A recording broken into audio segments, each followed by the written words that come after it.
ಡ್ಯೂನೆಯ ವಿಜಯ್ ಕನ್ನಡ ಚಿತ್ರರಂಗದ ಪ್ರಮುಖ ನಟರಲ್ಲೊಬ್ಬರು. ಇವರ ನಿಜವಾದ ಹೆಸರು ವಿಜಯ್ ಕುಮಾರ್. ದುನಿಯಾ ಸಿನಿಮಾದ ಯಶಸ್ಸಿನಿಂದ ದುನಿಯಾ ವಿಜಯ್ ಎಂಬ ಹೆಸರಿನಿಂದ ಪ್ರಸಿದ್ಧರಾದರು. ಇವರು ಜನಸಾಮಾನ್ಯರ ಜೀವನದ ಕಥೆಗಳನ್ನು ಆಧರಿಸಿದ ಚಿತ್ರಗಳಲ್ಲಿ ಅಭಿನಯಿಸಿ ತಮ್ಮದೇ ಆದ ವಿಶಿಷ್ಟ ಶೈಲಿಯನ್ನು ನಿರ್ಮಿಸಿಕೊಂಡಿದ್ದಾರೆ.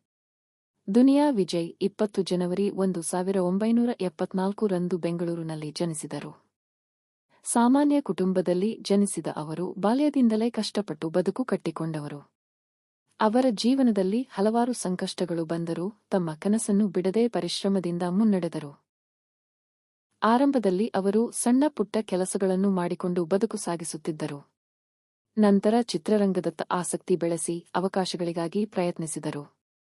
ಚಿತ್ರರಂಗದಲ್ಲಿ ಪ್ರಾರಂಭದಲ್ಲಿ ಸಣ್ಣ ಪಾತ್ರಗಳಲ್ಲಿ ಕಾಣಿಸಿಕೊಂಡ ದುನಿಯಾ ವಿಜಯ್ ಅವರಿಗೆ ದೊಡ್ಡ ಬ್ರೇಕ್ ನೀಡಿದ ಸಿನಿಮಾ ಡ್ಯೂನೆಯ.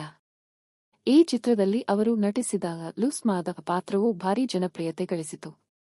ಈ ಪಾತ್ರದ ಮೂಲಕ ಅವರು ಸಾಮಾನ್ಯ ಜನರ ಮನಸ್ಸು ಗೆದ್ದರು. ಆ ನಂತರ ಚಂಡ ಜಂಗ್ಲಿ, ಜಾನಿ ಮೇರಾ ನಾಮ್ ಪ್ರೀತಿ ಮೇರಾ ಕಾಮ್ ಮುಂತಾದ ಸಿನಿಮಾಗಳಲ್ಲಿ ನಟಿಸಿ ತಮ್ಮ ಸ್ಥಾನವನ್ನು ಗಟ್ಟಿಗೊಳಿಸಿದರು. ದುನಿಯಾ ವಿಜಯ್ ಅವರ ನಟನೆಯ ಶೈಲಿ ಬಹಳ ನೈಸರ್ಗಿಕವಾಗಿದ್ದು, ಅವರು ಸಾಮಾನ್ಯ ಜನರ ಜೀವನವನ್ನು ನಿಜವಾಗಿಯೇ ಪ್ರದರ್ಶಿಸುತ್ತಾರೆ. ಅವರ ಪಾತ್ರಗಳಲ್ಲಿ ಹೆಚ್ಚು ರಿಯಲಿಸಂ ಕಾಣಬಹುದು. ಅವರು ಸಾಮಾನ್ಯವಾಗಿ ಆಕ್ಷನ್ ಹಾಗೂ ಮಾಸ್ ಪಾತ್ರಗಳಲ್ಲಿ ಹೆಚ್ಚು ಕಾಣಿಸಿಕೊಳ್ಳುತ್ತಾರೆ. ಆದರೆ ಅದೇ ಸಮಯದಲ್ಲಿ ಭಾವನಾತ್ಮಕ ಪಾತ್ರಗಳನ್ನು ಸಮರ್ಥವಾಗಿ ನಿರ್ವಹಿಸಿದ್ದಾರೆ. ನಟನೆಯಲ್ಲಿ ಮಾತ್ರವಲ್ಲದೆ ದುನಿಯಾ ವಿಜಯ್ ನಿರ್ದೇಶನ ಕ್ಷೇತ್ರದಲ್ಲಿಯೂ ತಮ್ಮ ಪ್ರತಿಭೆಯನ್ನು ತೋರಿಸಿದ್ದಾರೆ. ಸಾಲಾಗ ಸಿನಿಮಾವನ್ನು ಅವರು ನಿರ್ದೇಶಿಸಿ ಅದರಲ್ಲಿ ನಟಿಸಿ ಯಶಸ್ಸು ಕಂಡರು. ಈ ಚಿತ್ರವು ಪ್ರೇಕ್ಷಕರಿಂದ ಉತ್ತಮ ಪ್ರತಿಕ್ರಿಯೆ ಪಡೆದುಕೊಂಡಿತು. ನಿರ್ದೇಶಕರಾಗಿ ಅವರು ಹೊಸ ದೃಷ್ಟಿಕೋನವನ್ನು ತೋರಿಸಿದ್ದು ಅವರ ಕ್ರಿಯೇಟಿವಿಟಿ ಗಮನ ಸೆಳೆಯಿತು. ದುನಿಯಾ ವಿಜಯ್ ಅವರ ಜೀವನದಲ್ಲಿ ವಿವಾದಗಳು ಇದ್ದವು.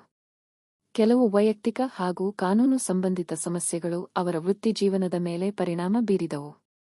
ಆದರೂ ಅವರು ಮತ್ತೆ ಮತ್ತೆ ತಮ್ಮ ಪ್ರತಿಭೆಯಿಂದ ಮೇಲಕ್ಕೆ ಬಂದಿದ್ದಾರೆ. ಅವರ ಹೋರಾಟ ಮತ್ತು ಆತ್ಮವಿಶ್ವಾಸವು ಹಲವರಿಗೆ ಪ್ರೇರಣೆ ನೀಡುತ್ತದೆ.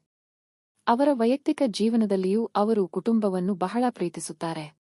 ತಮ್ಮ ಕುಟುಂಬದೊಂದಿಗೆ ಸಮಯ ಕಳೆಯುವುದು ಅವರಿಗೆ ಇಷ್ಟ, ಜೊತೆಗೆ ಅವರು ಸಮಾಜಮುಖಿ ಕೆಲಸಗಳಲ್ಲಿಯೂ ತೊಡಗಿಸಿಕೊಂಡಿದ್ದಾರೆ. ಬಡವರ ಸಹಾಯಕ್ಕೆ ಮುಂದಾಗುವುದು ಅವರ ಸ್ವಭಾವವಾಗಿದೆ. ಒಟ್ಟಿನಲ್ಲಿ ದುನಿಯಾ ವಿಜಯ್ ಕನ್ನಡ ಚಿತ್ರರಂಗದ ಒಂದು ವಿಶಿಷ್ಟ ನಟ. ಅವರು ತಮ್ಮ ಕಠಿಣ ಪರಿಶ್ರಮ, ಪ್ರತಿಭೆ ಮತ್ತು ಹೋರಾಟದಿಂದ ತಮ್ಮದೇ ಆದ ಸ್ಥಾನವನ್ನು ನಿರ್ಮಿಸಿಕೊಂಡಿದ್ದಾರೆ. ಅವರ ಕತೆ ನಮಗೆ ಎಷ್ಟು ಕಷ್ಟ ಬಂದರೂ ಕನಸುಗಳನ್ನು ಬಿಟ್ಟುಕೊಡಬಾರದು ಎಂಬ ಸಂದೇಶವನ್ನು ನೀಡುತ್ತದೆ.